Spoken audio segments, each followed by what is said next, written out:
Jeder von uns hat Albträume. Für gewöhnlich fürchten wir uns vor ihnen und sind froh, wenn die schrecklichen Erinnerungen, die wir am nächsten Morgen noch in uns tragen, schnell wieder verblassen. Was aber, wenn wir in einen Albtraum geraten, aus dem es kein Entrinnen zu geben scheint? In dem unsere größten Ängste real sind, uns verfolgen und uns fressen wollen? Dann bleibt uns nur eine Möglichkeit. Wir müssen den Albtraum durchleben und uns ihm stellen, so klein wir selbst und so groß die Gefahren da draußen auch sein mögen. Genau das erwartet uns in Little Nightmares, einem dieser Spiele, das ich schon ewig auf dem Schirm hatte, aber erst vor ein paar Jahren zum ersten Mal gespielt hatte. Irgendwie hatte das Promomaterial durch das makabre, gruselige Artdesign genau die richtige Stimmung, um mein Interesse zu wecken. Wer meine Reviews zu Limbo und Inside gesehen hat, der weiß außerdem, dass ich eine Schwäche für so künstlerisch anmutende Indie-Games habe. Deshalb konnte ich mir dieses Spiel natürlich nicht entgehen lassen. Das Thumbnail verrät vermutlich schon, wie ich allgemein über Little Nightmares denke,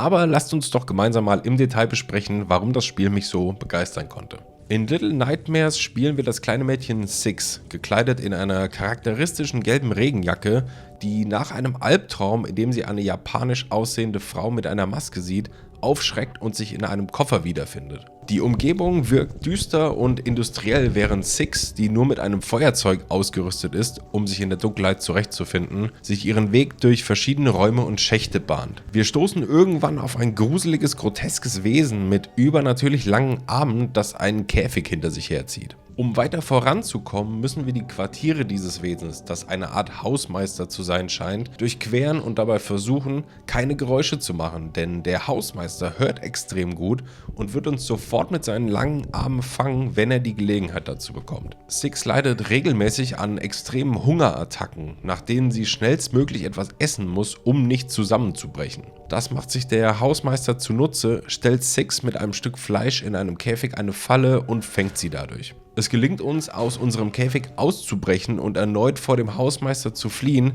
der zuvor damit beschäftigt war, irgendwelche Dinge einzupacken, die verdächtig nach menschlichen Körpern aussehen. In einem Kellerraum finden wir hunderte oder sogar tausende Schuhpaare, was nahelegt, dass in dieser Anlage wirklich Menschen bzw. Kinder gefangen und getötet werden. Der Hausmeister ist uns ab sofort immer dichter auf den Fersen und verfolgt uns unentwegt durch verschiedene Räume und Areale. Irgendwann gelingt es ihm, uns in einem kleinen Raum in die Enge zu treiben. Die einzige Möglichkeit, die wir haben, um ihm zu entkommen, ist es, mit Hilfe der schweren Metalltür seine überlangen Arme abzutrennen, die nach uns greifen und ihn somit unfähig machen, uns zu jagen. Wir hören, wie der Hausmeister vor Schmerzen schreiend davonrennt und die Verfolgung notgedrungen aufgibt. Wir setzen unseren Weg fort und gelangen über ein Förderband in ein neues Areal. Hier können wir in der Ferne ein weiteres humanoides Wesen sehen, das aussieht wie ein fettleibiger Koch. Dadurch können wir schon erahnen, was uns als nächstes erwartet. Wir landen nämlich in einer Küche, in der Unmengen von Fleisch von einem aufgedunsenen, gruseligen Koch verarbeitet werden. Und wenn wir uns anschauen, wo wir gerade herkommen, impliziert das nichts Schönes. Der Koch hat im Gegensatz zum Hausmeister nicht nur ein gutes Gehör, sondern wird uns auch jagen, sobald er uns sieht. Hier müssen wir also besonders vorsichtig durch die Küche navigieren, um den Blicken des Kochs zu entgehen. Während unserer Flucht finden wir in den Räumlichkeiten oberhalb der Küche heraus, dass es noch einen zweiten Koch gibt, der genauso aufgedunsen und fett ist wie sein Zwilling. Jetzt müssen wir uns also schon vor 2 dieser Wesen in Acht nehmen. Wir bahnen uns unseren Weg durch die Küche, Kühlkammern, Vorratsräume und Spülküchen, in denen wir immer wieder auf die Köche treffen, die dort ihrer Arbeit nachgehen, uns aber sofort jagen, sobald sie uns sehen oder hören. Hier können wir auch das erste Mal sehen, dass die Gesichter der Köche nicht deren echte Gesichter zu sein scheinen, sondern nur irgendwelche Masken. Wenn die Masken schon so aussehen, dann will man sich gar nicht vorstellen, was sich darunter befindet. Endlich schaffen wir es, die Küche mit Hilfe eines weiteren Förderbands zu verlassen, das uns weiter nach oben bringt. Hier gelangen wir zum ersten Mal an die Außenwelt und stellen fest, dass wir uns die ganze Zeit in einer Art Schiff oder U-Boot aufgehalten haben. Im Hintergrund sehen wir, wie einige dicke Figuren von einem Passagierschiff durch den Eingang der Anlage gehen, auf der wir uns befinden. Wir klettern nach oben und bekommen, wieder im Innern, einen besseren Blick auf die Gäste. Es handelt sich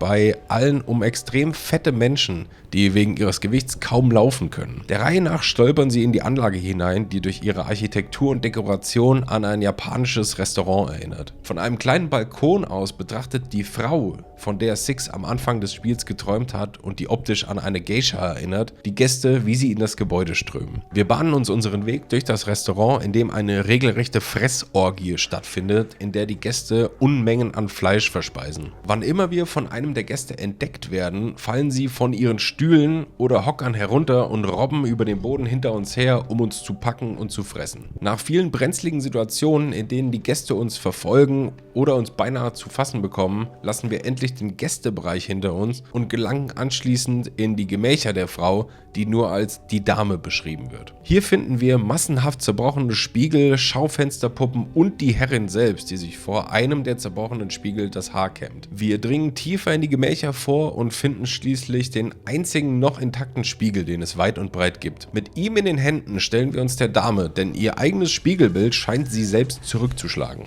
Wir besiegen die Dame schließlich, indem gleichzeitig der Spiegel und ihre Maske zerbrechen und sie nur noch geschwächt am Boden liegen kann. Durch eine letzte Hungerattacke macht sich Six über den Körper der Dame her und verzehrt ein Stück aus ihrem Hals, wodurch plötzlich schwarze Nebelschwaden durch den Raum geistern und Six einhüllen. Wir konnten zuvor sehen, dass die Herrin scheinbar Levitation, Teleportation und ähnliche Zauberei beherrscht. Diese dunklen Kräfte scheinen nun auf Six übergegangen zu sein. In einer letzten epischen Szene gehen wir langsam einen Gang im Restaurant entlang, wobei links und rechts von uns die Gäste immer noch in ihr Festmahl vertieft sind. Wenn Six an ihnen vorbeikommt und die Gäste nach ihr greifen, sehen wir, wie ihnen die Lebenskraft entzogen wird und sie augenblicklich tot umfallen. Auch Lampen, die an der Decke hängen, zerspringen, wenn wir uns ihnen nähern, was nahelegt, dass uns ab sofort eine gewaltige Macht umgibt. Wir erreichen eine lange Treppe, die ins Freie führt und sehen Six anschließend auf der Spitze dieses riesigen U-Boots sitzen, die aus dem Wasser ragt, vermutlich auf Rettung wartend. Die Welt von Little Nightmares ist so verrückt, unheimlich und bedrückend, dass man gar nicht drum herum kommt, weiterspielen zu wollen. Jeder neue kleine Abschnitt ist mit extrem viel Innovation und Detailreichtum ausgestattet, dass das Spielen eigentlich gar nicht langweilig werden kann. Die Beklemmung, die wir als Spieler fühlen sollen, wird hier ganz großartig erreicht, indem wir durch enge Schächte und dunkle Räume klettern müssen, in denen wir nie wissen, was uns erwartet. Die Anwesenheit der schreckenerregenden Gegner wie des Hausmeisters oder der Zwillingsköche zeigen uns, dass wir uns in einer gruseligen fremden Welt befinden, in der es Wesen gibt, die zwar entfernt an Menschen erinnern, im Kern aber etwas anderes Monströses sind. Die Szenen, in denen die Gegner schon aus der Ferne angedeutet werden, sind perfekt inszeniert, um uns schon mal darauf vorzubereiten, was uns im kommenden Abschnitt erwartet. Durch ausbleibende Dialoge oder Textinfos müssen wir auch hier versuchen, die Geschehnisse der Welt von Little Nightmares über Visual Storytelling zu verstehen. Mehr noch als es bei Spielen wie Dark Souls, Bloodborne oder Elden Ring, wo die Geschichte in großen Teilen über Dialoge und Itembeschreibungen erzählt wird, bleibt dadurch viel Interpretationsspielraum offen. Es scheint auf jeden Fall klar zu werden, dass die riesige Anlage, in der Little Nightmares spielt und die nur The Maw oder zu Deutsch der Schlund genannt wird, dazu dient, Menschen bzw. Kinder wie Six einzufangen, zu schlachten, zu Fleisch zu verarbeiten und dieses dann den Gästen zu servieren. Woher Six, der Hausmeister, die Köche oder die Dame kommen und warum sie so sind, wie sie sind, wird nie erklärt. Little Nightmares hat eigentlich durch die Bank weg eine eher beklemmende, feindselige Atmosphäre.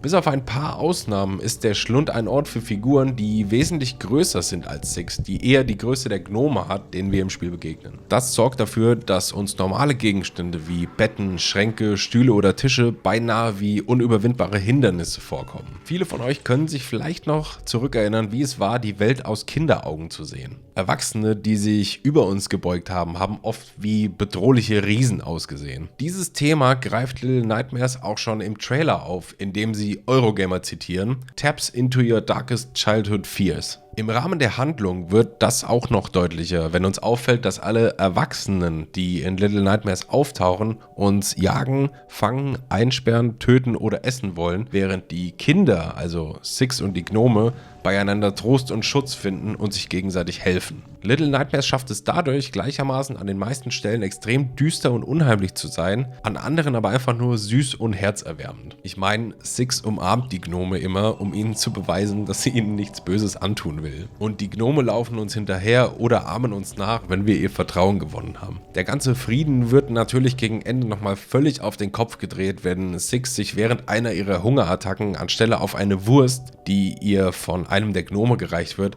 auf den Gnom selbst stürzt und ihn stattdessen frisst. Essen scheint generell ein großes Thema des Spiels zu sein. Six leidet, wie gesagt, unter diesen extremen Hungerattacken, nach denen sie dringend etwas essen muss, um wieder zu Kräften zu kommen. Im Laufe der Handlung wird ihr Essen immer morbider. Erst ist es noch ein Stück Brot, das ein anderes gefangenes Kind ihr zuwirft. Dann ist es ein Stück rohes Fleisch, das vom Hausmeister als Köder benutzt wird. Anschließend macht sie sich über eine gefangene Maus oder Ratte her, die in einer Falle festhängt. Zum Schluss isst sie dann einen der Gnome und abschließend sogar die Dame selbst. Die Gäste des Schlunds stopfen das ganze Essen völlig unkontrolliert und ungehemmt in sich hinein. Während der frühen Entwicklungsphase hat das Spiel sogar den Arbeitstitel Hunger getragen. Vielleicht lässt sich Little Nightmares dadurch als metaphorische Kritik an ungezügeltem Überkonsum der westlichen Welt verstehen. Die Immersion wird zu keiner Zeit unterbrochen, sodass wir komplett in der Welt bleiben können und nicht erstmal ein Hilfejournal durchlesen müssen, um weiterzukommen. Das Sounddesign ist ein weiterer Punkt, den ich besonders hervorheben muss. Sei es das Köcheln von Soßen in der Küche, die Schreie der Köche, wenn sie uns entdecken, oder das Schmatzen der Gäste im Restaurant. Jeder Abschnitt hat seine ganz eigene minimalistische Klangwelt, die immer sehr viel Wert darauf legt, dass wir als Spieler immer das hören, was wir auch hören sollen. Außerdem locken wir Gegner an, wann immer wir ein Glas zerbrechen oder etwas von einem Regal herunterfällt, sodass wir besonders darauf achten müssen, selbst nicht laut zu sein. Little Nightmares spielt sich wie ein Traum. Das Gameplay läuft flüssig und fühlt sich durch seine Reduziertheit intuitiv und übersichtlich an.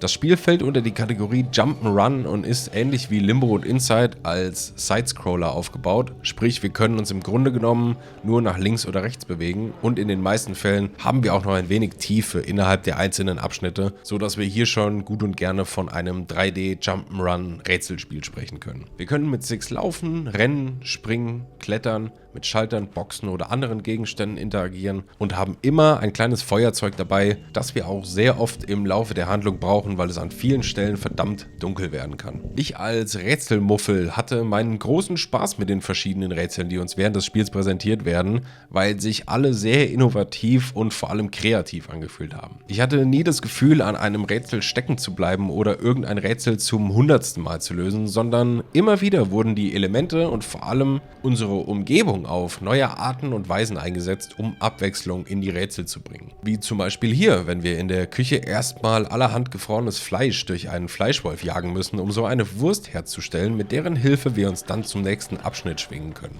Was das Spiel außerdem ausmacht, ist der Umstand, dass wir als Six viel zu klein und wehrlos sind, um uns gegen die übermächtigen Gegner zur Wehr zu setzen. Das resultiert darin, dass wir uns in nervenaufreibenden Stealth-Sequenzen an ihnen vorbeischleichen müssen. Hier punktet Little Nightmares extrem. Jedes Mal, wenn wir dem Hausmeister, den Köchen oder der Dame begegnen, fühlt sich die Situation wie eine echte Bedrohung an, weil hier jeder kleine Ausrutscher sofort dazu führt, dass wir von einer viel größeren und schnelleren Figur gejagt und in den meisten Fällen auch geschnappt werden. 2 Kleinigkeiten habe ich zu meckern. Erstens, in seltenen Ausnahmen kam es mal dazu, dass die Charaktere ein bisschen geglitscht haben, zum Beispiel wenn man im Sprung eine Kante nicht richtig erwischt. Das kann darin enden, dass wir von unseren Gegnern geschnappt werden, ist aber nicht weiter tragisch, weil der letzte automatische Checkpoint in der Regel nie weit zurückliegt. Zweitens, die Steuerung, besonders bei Sprüngen von einer Plattform zur nächsten, war manchmal sehr ungenau, weil es einige Tode zur Folge hatte. Oft hat die Perspektive es einfach extrem erschwert, einen Sprung genau zu positionieren. Dadurch musste man manche Passagen einfach durch Trial and Error lösen. Aber ey, wenn das die beiden einzigen Mankos sind, die mir aufgefallen sind, dann kommt das Spiel meiner Meinung nach ziemlich gut weg damit. Auch wenn Little Nightmares ein sehr, sehr kurzes Spiel ist, macht es unheimlich viel Spaß, sich auf diese Welt einzulassen. Das Artdesign sucht seinesgleichen und ist für mich mit der größte Selling Point des Spiels. Der komplette Schlund und all seine Bewohner sind wahnsinnig kreativ und gruselig gestaltet und bieten regelmäßig Szenarien, die komplett unwirklich und albtraumhaft erscheinen. Bei dem Titel des Spiels könnte man meinen, dass das auch so beabsichtigt war.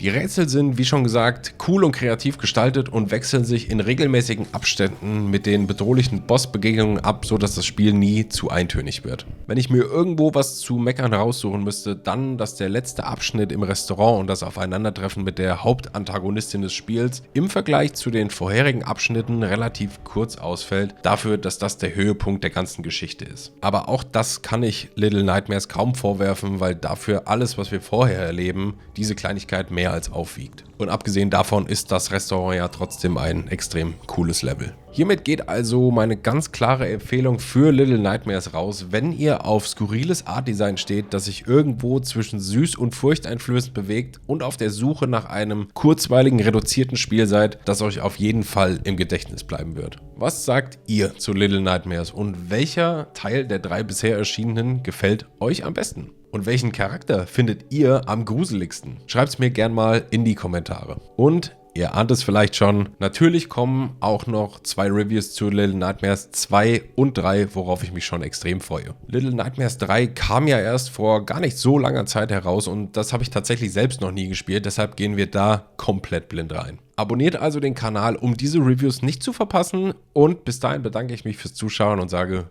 bis zum nächsten Mal.